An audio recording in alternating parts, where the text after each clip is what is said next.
You may have heard his name before, Father Stefano Gobbi, often mentioned whenever we talk about Marian Cenacles. But who was he really, and why has his mission touched so many lives all over the world? Father Stefano Gobbi was an Italian priest born in 1930 and ordained in 1964. He lived an ordinary priestly life until 1972, when something extraordinary began, not with an apparition, but with a prayer. That year, he went on pilgrimage to Fatima, to the Cova de Iria, the same place where Our Lady appeared to the three shepherd children. There, while praying before the statue of the Blessed Mother, his heart was heavy. He saw how many priests were confused, divided, and drifting from their vocation. He prayed deeply, "Mother, how can this priest be brought back to fidelity and unity?" In that silence of prayer, something beautiful happened. Not a vision or a sound, but a gentle interior light that filled his soul. He felt Our Lady speak within him, not to frighten or astonish, but to comfort, that she herself would gather her beloved sons, her priests, into the refuge of her Immaculate Heart. Through them, she would renew the Church and heal its wounds with love and fidelity. That moment became the seed of something heaven-born, the Marian Movement of Priests, or MMP. Our Lady asked Father Gobbi to bring together her priests and the faithful, not through an organization, but through cenacles of prayer, just like the first community that gathered with her in the upper room. She asked that these cenacles pray the Rosary, meditate on her messages, and consecrate themselves to her Immaculate Heart, and remain united with the Pope and the Church. Father Gobbi obeyed simply and humbly.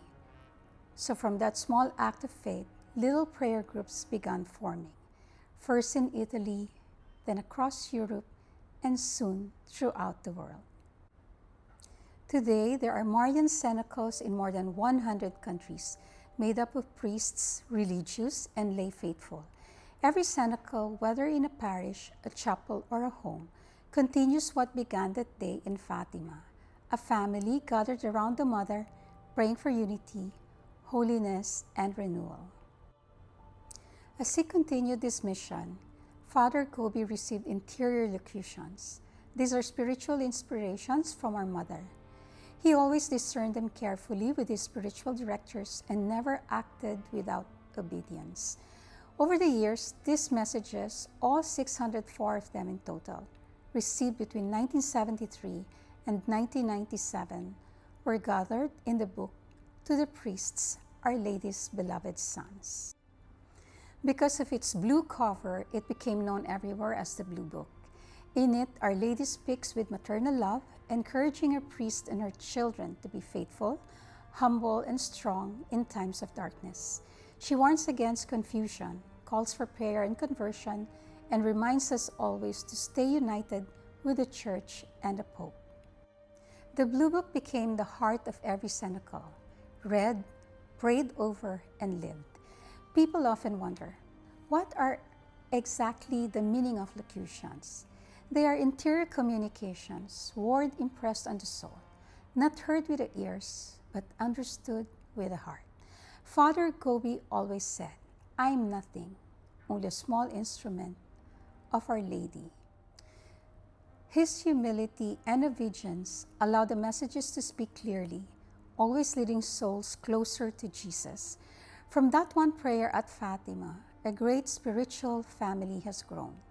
There are now thousands of cenacles all over the world, priests, religious, and lay people praying in unity of heart.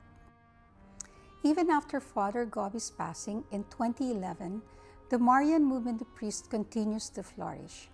Each year, cenacles read and meditate on the messages from the Blue Book, keeping alive the same spirit of trust, obedience, and consecration. Mary's work through Father Gobbi remains a quiet fire of love, spreading through prayer, one cenacle at a time. When I read the Blue Book, I feel as though Mary is speaking directly to me. teaching me how to live with trust, courage, and purity of heart. Father Gobbi's mission reminds us that in every generation, God raises instruments who listen, who say yes to grace. Mary's words are not meant to alarm, but to prepare, to strengthen, and to gather her children into heart. So, whenever we pray in a cenacle, we are continuing what began in Fatima, a movement of love, a renewal of hearts, and a call to bring light into the world. One cenacle, one heart, one prayer at a time.